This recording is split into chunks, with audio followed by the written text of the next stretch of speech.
Okay, so to be mindful of everyone's time, we're going to go ahead and kick this off today. My name is Ilana Tell-Oren, and I'm the Alumni Engagement Associate at the Cal State Long Beach Office of Alumni Engagement. And it's my pleasure to introduce um, our colleague here, Oscar Velasco, Business Development Specialist at LBS Financial Credit Union. And he will be presenting today on saving for the big stuff. And so I'll give it away to you, Oscar. All right, thank you so much, Alana. Thank you again, everyone, for joining us today. As Alana mentioned, my name is Oscar Velasco. I am with LBS Financial Credit Union. Today, I was asked to come in and give a basic overview of how you can start saving for the big stuff.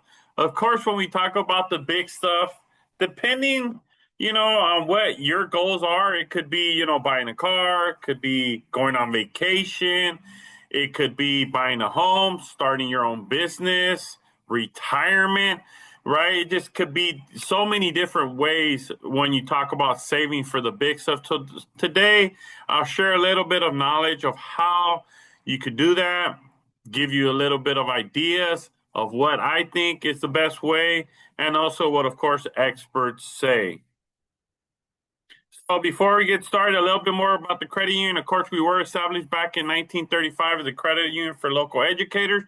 Today, you can join the credit union. We have a branch on the second floor of campus there. So if you are looking to join a credit union, you could always stop by our branch and join. It's quick and easy, and we'll give you a $50 gift card to the bookstore for joining. So just keep that in mind.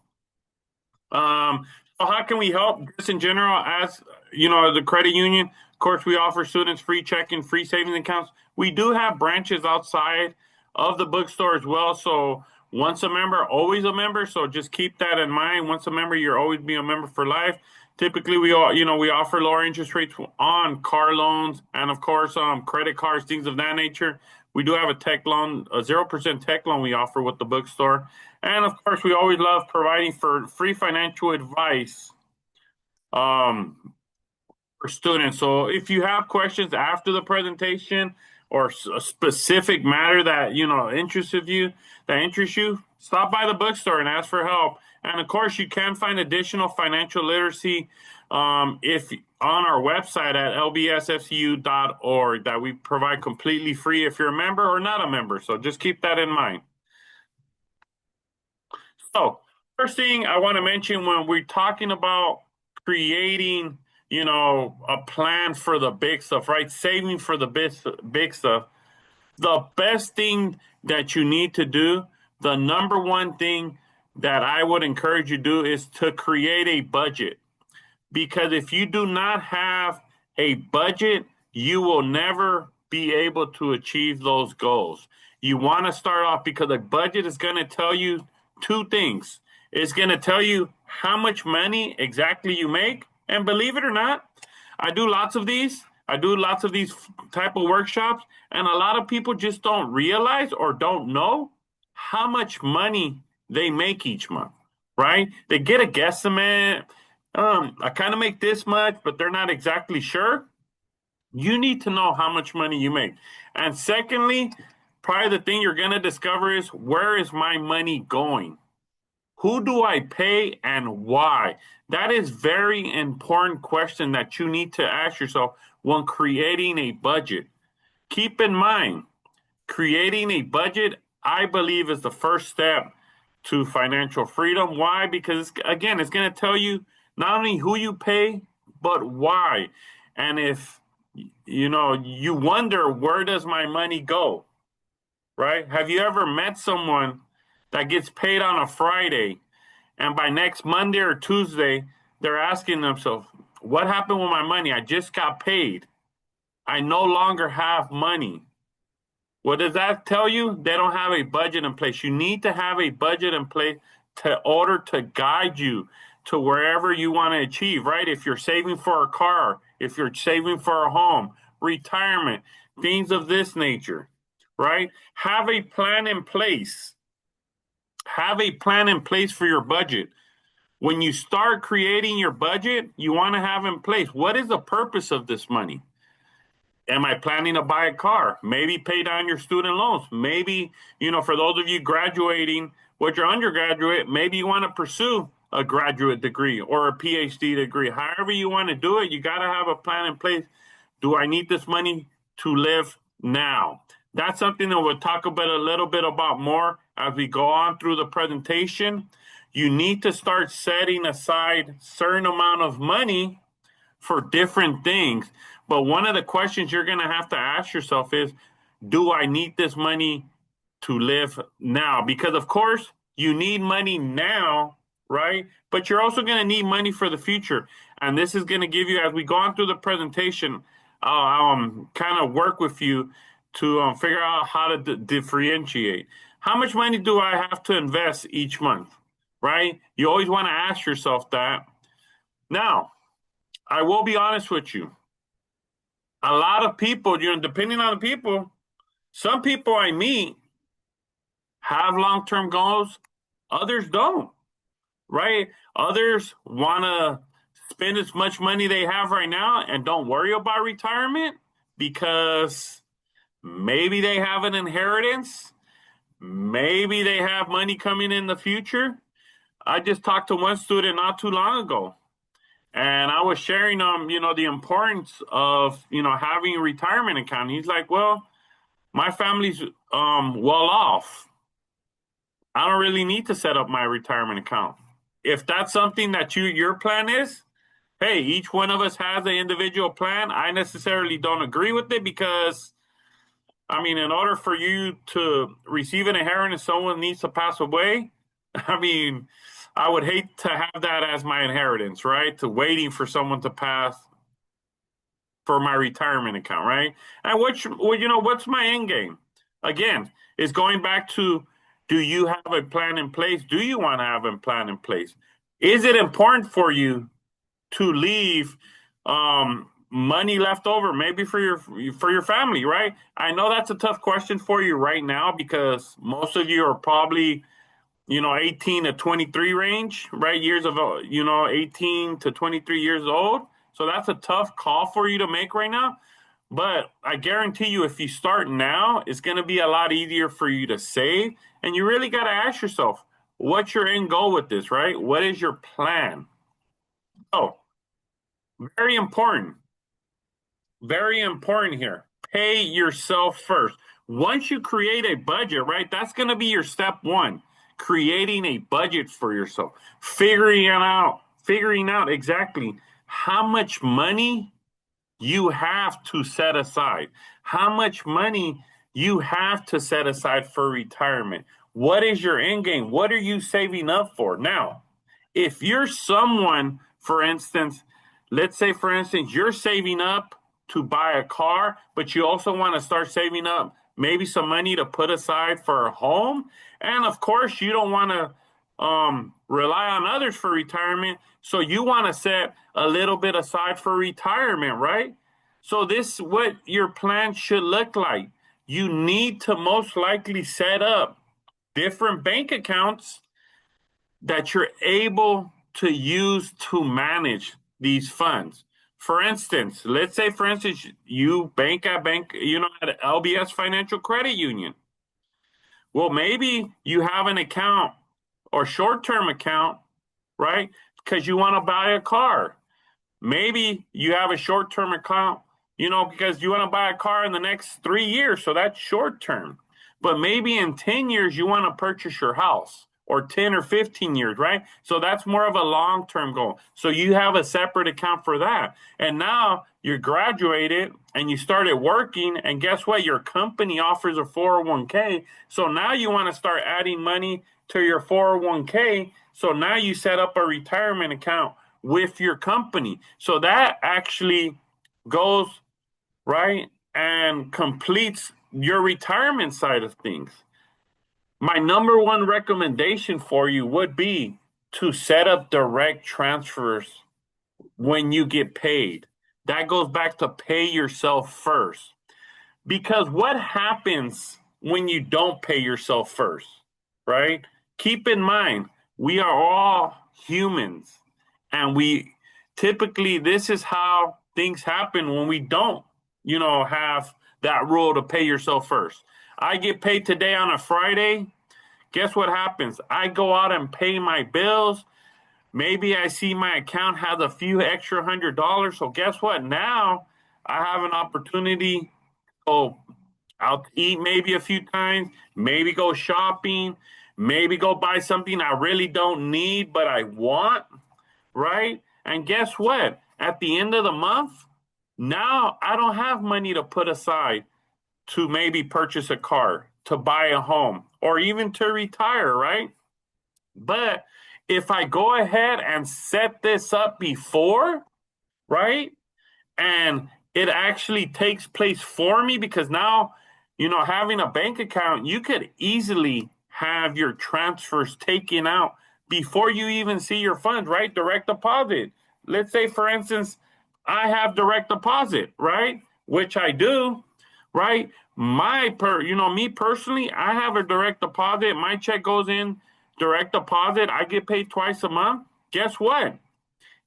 When I have my check coming in, a percentage of that, right, a certain amount of money goes into my savings account right away. A percentage of that goes into what I have. I have what we call like a vacation account, right? So some money goes into that. Why? Because I like taking vacation every year. And guess what? If I had to set aside money, it wouldn't work for me, right? And at the end, of course, I have a 401k here with LBS Financial Credit Union. So guess what? They get their money before, that's what I call paying myself for first. So set these accounts up. This is the easiest and most important step to take, I believe, because once you know how much you can save on your budget, right? Once you know that amount, start dividing that amount into those buckets you care about the most, right? Is it starting your own business? Is it buying a home? Is it buying a car, vacation, whatever that is, right? Because everyone is different. Everyone's going to have different buckets, right? But make sure you start, right? Because the quicker you start, time is your best friend. Oh, what should our portfolio look like? Of course, again, this is just my opinion, but typically, again, you want to have different what I call buckets. It's going to be short-term savings, right? That's most likely going to be your CDs, right? Your money market, your bonds, maybe cash, all right? Things that you could go and get, really quick. Then you go to long term, right? That's going to be your investments, maybe your mutuals, maybe, property you have, gold and silver, maybe you collect coin, your personal collection, whatever that is. A lot of time that's long-term investment. And then we talk about, of course, your retirement accounts. That could be your 401k, life insurance, annuity, pension. Again, different buckets have different categories. So once you figure out your budget, you could easily start transferring them and set your transfers up automatically. Very important to do. Risk versus reward. Now, of course, when we're talking about investments and return on your money, you have to ask yourself these questions. It is very important you ask yourself these questions. Are you okay with losing it all? Right? It could happen, right? It can happen. It has happened. So just keep that in mind. Inflation, right? Longer term means a higher return, not necessarily, depending, right? Something I would have highly recommend you do your own research. Right now, with the power of technology, we can do our own research. It is not hard to do. Again, and last but not least, my family or friend made money. Be careful with this. Be careful with this because a lot of times we get our advice from, of course, our friends or family. And yes, my family maybe made money on a certain stock or on a certain CD or on a certain investment, property, whatever that is. But guess what? Maybe the time was right when they purchased that item. Maybe the time is not right now. It's up to you to do your own research, because it could backfire on you, right? So always have, of course, that risk versus reward, because sometimes it's not worth the risk, right? Sometimes it is. So just keep that in mind, and that's totally going to be up to you. Short-term investment. So let's go a little bit deeper into that. Of course, that's going to be 5 years and older, 5 years and under. I'm sorry. Key thing is easy to convert into cash, right? Because short-term investment is going to be something that maybe 2 years down the line for you, 3 years, maybe you're trying to purchase a car, right? Maybe you want to take a vacation next year, right? Maybe you want to, I don't know, buy a new, like I mentioned, buy a car, vacation, something, maybe pay off your student loans in 5 years, depending on how much it is, right? So now what you have to think about is how easy are my investments to turn into cash, right? It could be a high yield savings account because those are typically liquid. It could be certificate of deposits because, again, you choose the term. Depending on the certificate, most common ones, are 1 to 5 years. So if you want to do things in 2 years, would I recommend opening up an account for a 3 year term? Probably not, right? So just keep that in mind. And also, right now, just some quick advice. Typically on CDs, right now the market is paying a higher term on your shorter CDs, right? Shorter term CDs than longer term CDs. So guess what? Maybe you want to put some money into the shorter term CDs, right? Now, maybe next month, guess what? That switches. You just don't know, right? So keep that in mind. That's why it's always, I always recommend you do your own research. And shorter term investment doesn't mean lower rates on returns on investments, potentially, but you never know, depending on what type of rate environment that we're in. How do you choose short term investing? Number one question has to be how long you plan to invest, right? That's going to be your plan. Is it a 6 month plan, a 1 year plan, 2 year plan?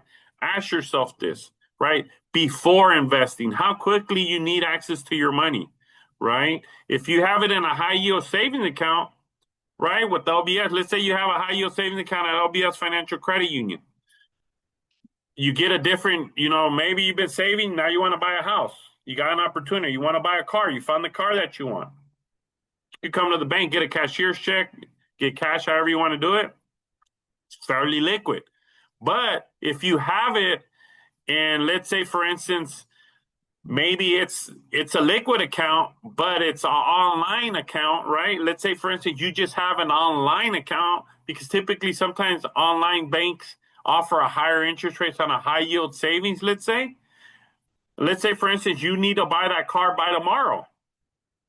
Can you get that cash tomorrow online? It's going to be difficult, right? Because you need to first reach out to the online, right, financial institution. They're going to most likely going to want to mail you a check, right? So if they mail you a check, that's going to take more than 2 or 3 days. So typically, it just depends, right, how quickly you need access. So just keep that in mind. Return expectations. Short-term investors are not designed for rapid, aggressive growth. Keep that in mind. And risk tolerance. How much risk can you take? Now, you get you sometimes I run into people like, well, do you have anything paying? I just heard a lot of people, I'm at Cal State Long Beach again, and a lot of people tell me like, oh yeah, someone just shot me an investment opportunity and it's making 10% on a CD. Is that realistic? No, right? Again, do your own research, know the risk you're taking. Long-term investment, typically it's going to be over 5 years, right? Stocks, some common ones represents, of course, ownerships in a company, real estate, personal business, mutual funds, a managed portfolio that pulls money from other investors to buy a diverse collection of stock. Keep in mind with long-term investing, sometimes there are fees involved for withdrawing from these accounts, right? If you set up, let's say, for instance, certain types of mutual funds or certain types, real estate, things of that nature. Let's say, for instance, you do have a rental property, right? And let's say you want to sell that. Well, can you sell that in one day? No, right? Typically that takes 30, 60, 90 days to sell property, right? Minimum. You never know. Depending on the market, it could take much longer time than that. So just keep that in mind. Long-term investing is different, right? Long-term investing should be done, of course, but it's not as easy as short-term investments. Of course, advantages of long-term investing, well, there's a few of them, right? Compound return, interest on top of interest on top of interest. We'll talk about this more as we go through, right? It can possibly be less risk over time. Why? Because a longer time frame allows you to invest, right? To recover your investments to recover from a market downturn, right? So just keep that in mind. For instance, I'll just use my personal belief on that. I have a 401k. I am 20 years from retiring. I still have 20 more years to go. I have my investment strategy for my 401k. My investment strategy for my 401k is in a high risk. Why? High risk, long term strategy. Why? Because I have 20 years to go, right? Now, if I had 5 years to go, would that be the same? Probably not. I would probably be in a more strategic, short term, less risk investment because, again, I have 20 years. I could, everyone sees the stock market, right? Goes up and down. I have a longer time frame that allows me to recover that. So just keep that in mind, right? And again, typically your long-term investment is going to be less time consuming. You kind of decide and you forget about them. I know I do.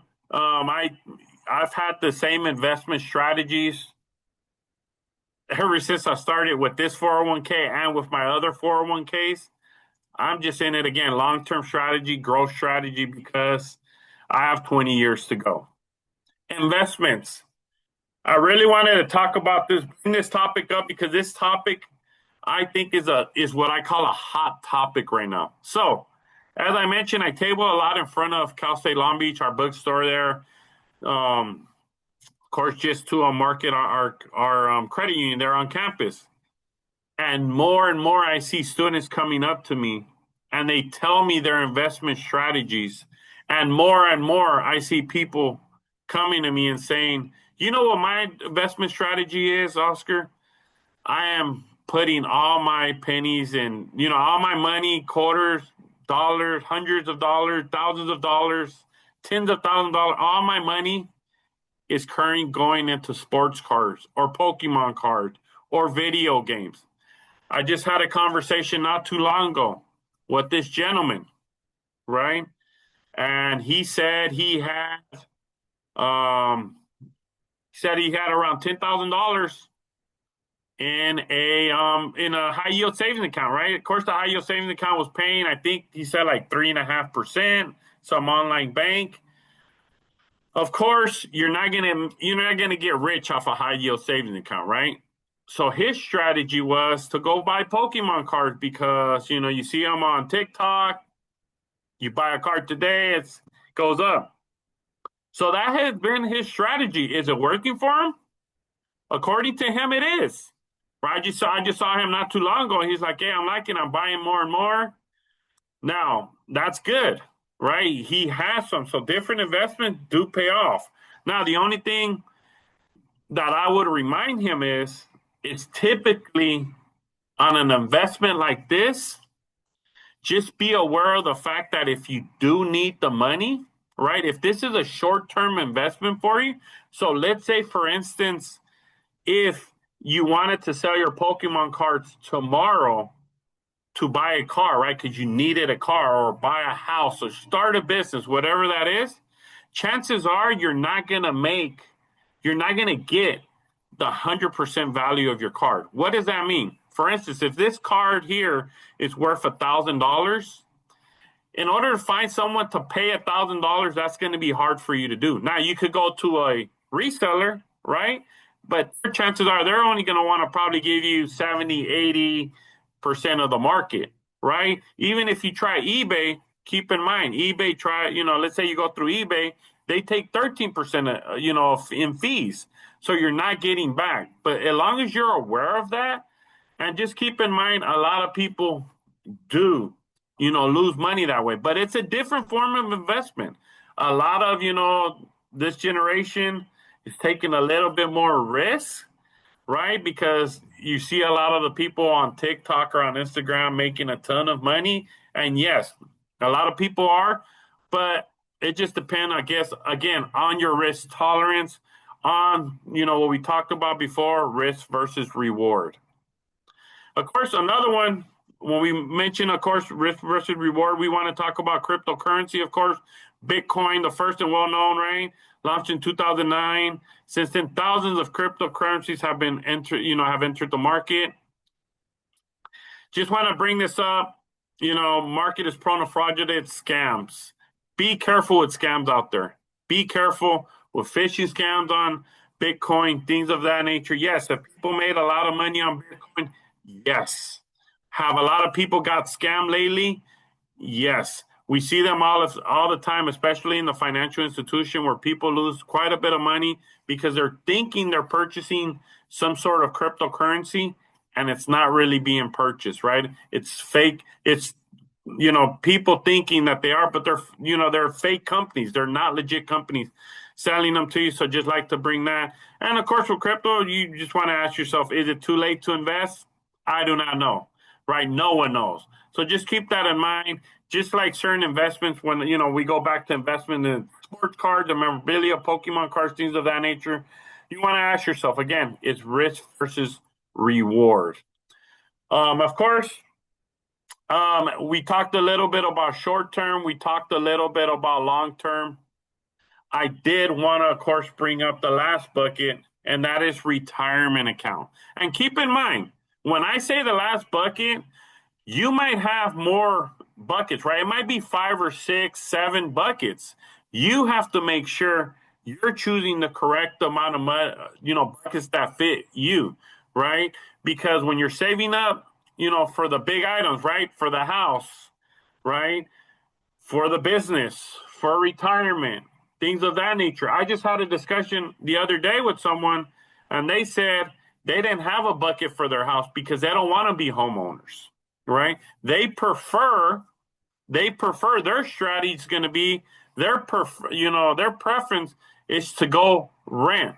Why? Because that's what their parents have done, and they like the fact that they're able to move whenever and wherever they want. Now, that could be your strategy because remember, when you do purchase a house, typically, right, most of the time, you're setting yourself up to be in that home for a number of years. Why? Because now with the cost of homes, of course, it's going to cost you a lot to move in, right? There's going to be not only fees and things like that involved, but your savings account is most likely going to be drained by the house, right? If you ever want to sell, keep in mind could take months to sell that property, right? Depending on the market. Maybe you have to stay there because maybe the home value has now gone down, so you can't even sell it, right? And now maybe the market's gone up and now you can't afford to the new area where you want to move to. So that's more of a, decision, long-term decision, I believe. So his strategy, the person I was speaking to, was not to buy a home. He said his thing was his bucket was going to be, he didn't have a bucket for a home. He had a bucket for car. He had a bucket for a vacation. He did agree, of course, with me retirement, things of that nature. His thing was he wanted to put vacation as a primary goal. And some people might have, like, for instance, buckets for having a family, right, for kids. He didn't have that. He said him and his significant other, didn't want kids, at least not at the moment, so they didn't even have a bucket for like starting a family, things of that, which some people do, right? Because as we know, as you start having a family, you're gonna get more, of course, more things you need to purchase, things of that nature. So 401k, retirement accounts, of course, that's the furthest bucket you could probably get into, right? Because again, most of you are going to be in your 20s. So you're thinking, well, if I retire by the age of 65 or 70, which is going to be closer to 70, I'll let you know. So if you're 20 right now, you're probably going to work 50 years until you're 70 for retirement. That's just the way it is because, of course, people are living longer, working, easier now. We're not really working in the field or coal mine, things of that nature, right? It's more, just in offices, air conditioning, things of that nature. So you're going to work into your, for 50-year career. So most experts recommend that you have 15% of your annual, income, right? That's what should be your goal. 15% of your annual income going to retirement. Now, your other buckets, right? Again, that's the recommendation. What should your housing bucket be? What should your car budget be? Your vacation bucket be? Well, that's totally up to you, right? Because my vacation is totally different than your vacation. My car is totally different than your car. That's when you have to determine, right? When you're budgeting for yourself, what bucket is going to get what percentage because everyone has a certain percentage, right? Of course, on your retirement, you could decide traditional or Roth. And I honestly believe this will be the most important account you set up for yourself. Why? Because a lot of people now forget about retirement. And a lot of people now are unable to catch up when it comes to retirement. Why? Because you either started too late, you never created a bucket for your retirement account. So it's too late, right? You'll never be able to retire at the same level that you currently are, right? I always like to tell people, I always ask this, and I'll ask it to the chat. What should your goal be when you retire? Quickly, a few responses. What is your goal when you retire financially? What should that be? What should your goal be when you retire? Anyone wants to put that in the chat? What should your goal be when you retire?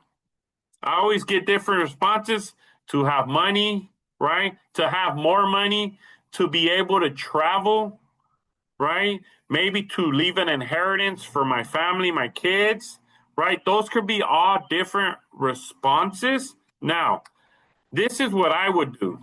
Then this is what I try to tell people.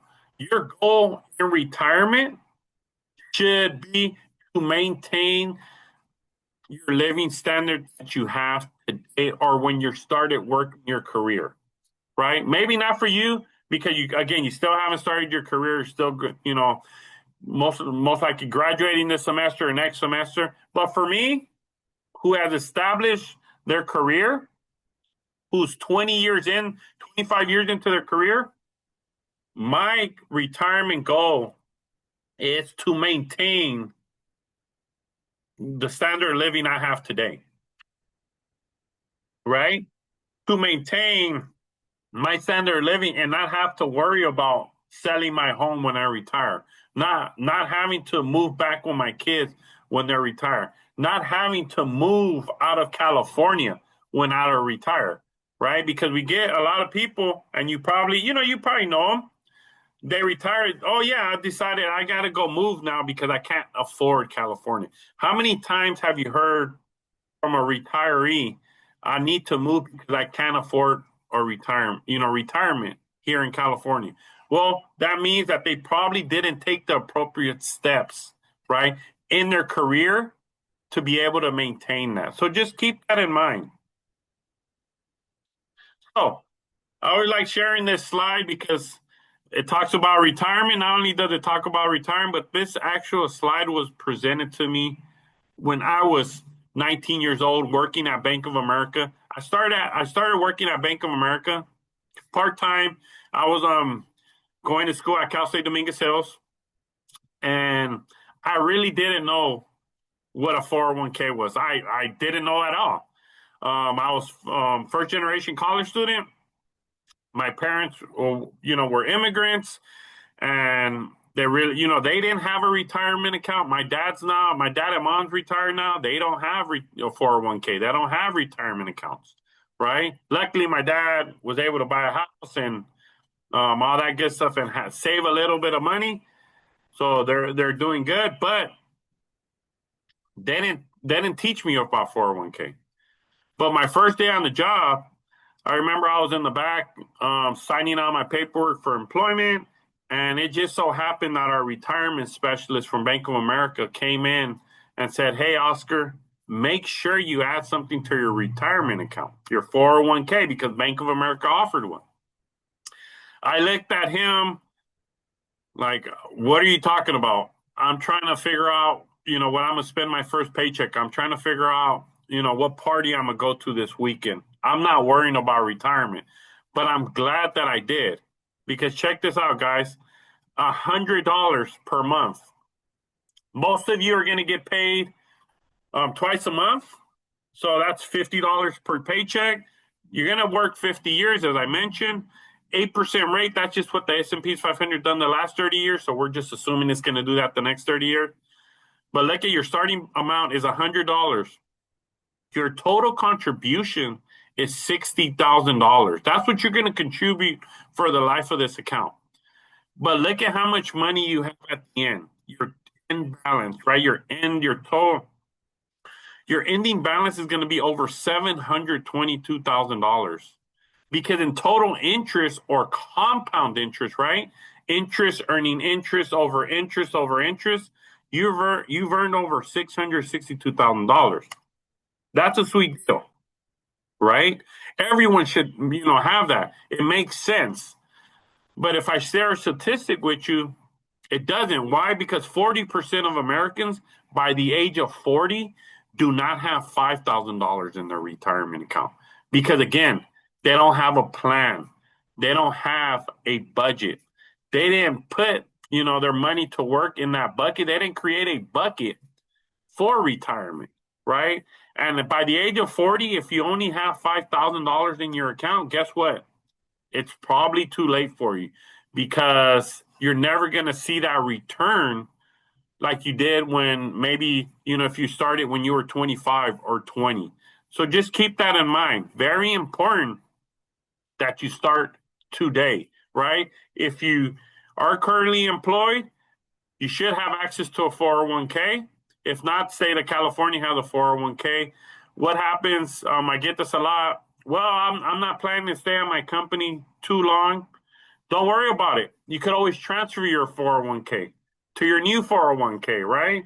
So, don't let that affect you. I meet a lot of college students that say, "Well, I'm only going to stay at my first job, probably like a year or two to get my feet wet, to get the experience."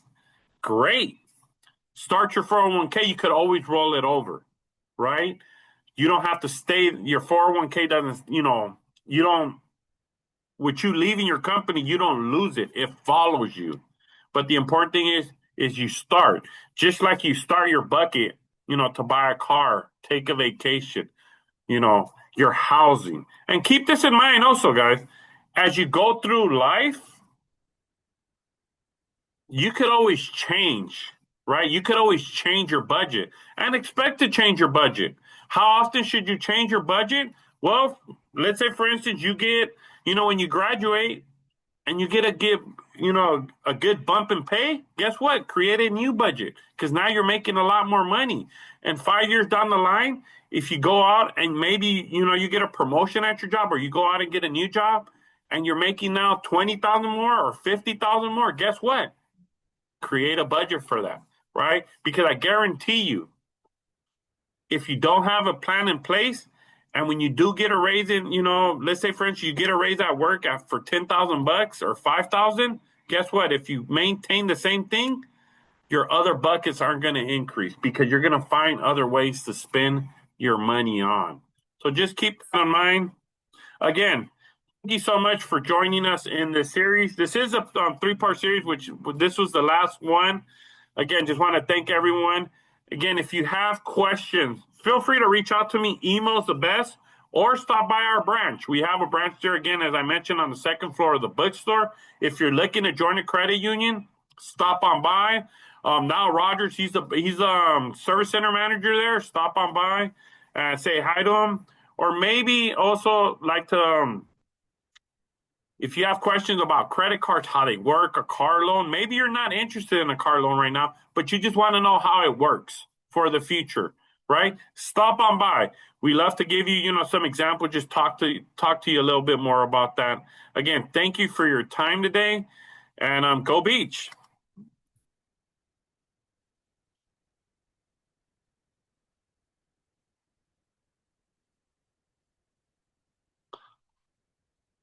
And I forgot to mention, if you have any questions, Alana, are they able to unmute themselves or speak, or how do they ask questions? I'm not sure if it's set up that way where they're in.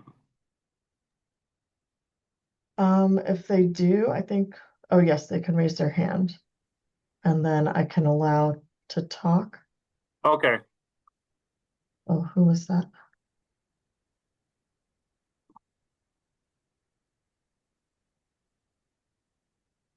Yes, feel free to go ahead and raise your hand if you have a question. Let me see. How are you able to transfer our 401k from a job to another? All right.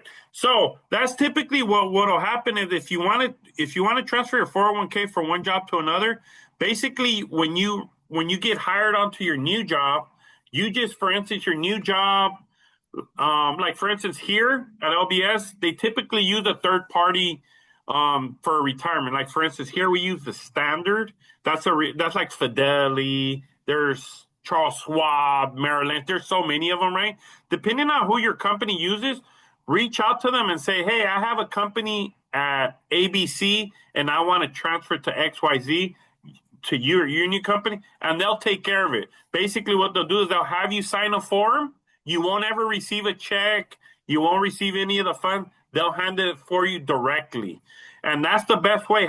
Make sure they do it directly for you because then there's no tax implications or anything like that. So they're able to do that directly for you. If you work on campus as a student, do you get any sort of retirement savings account? That's a good question. It depends. My understanding is it depends on what type, who pays you, right? Because there's certain ones that get paid from like scholarships, things of that nature. So it just depends who pays you. I would ask my employer. I would ask your direct supervisor because it depends on how you're paid. Like for instance, if you're paid by the state of California, you should have access to certain accounts from the state of California. But a lot of students I know get paid from like different scholarships that different departments have or things of that nature. So I would ask. Yeah, or if you're paid through like beach shops or something like Right. that, I think Like those for are their instance, own I would entities. imagine Yeah. beach shops have some sort of 401 retirement account for you through like a third party. Most of them are going to use a third party, but if not, the state of California does offer a retirement account option for you. So just keep that in mind. Mhm. Any other questions?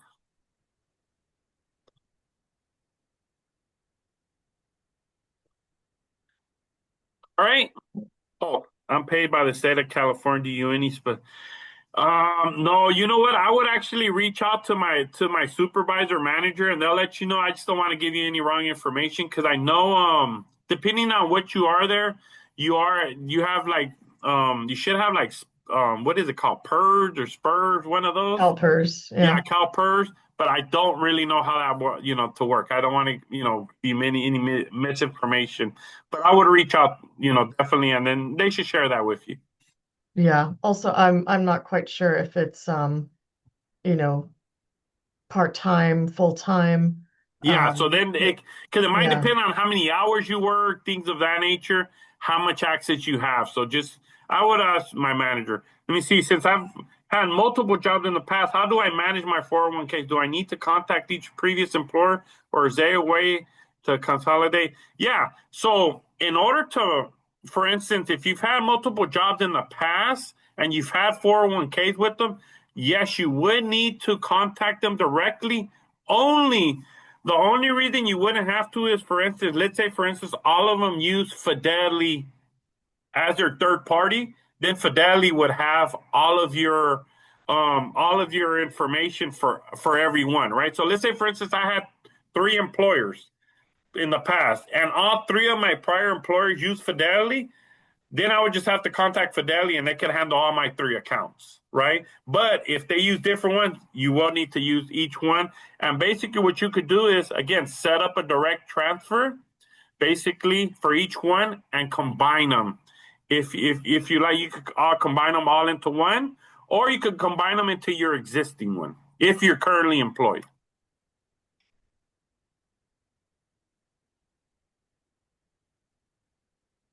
Any other questions? Good questions, by the way.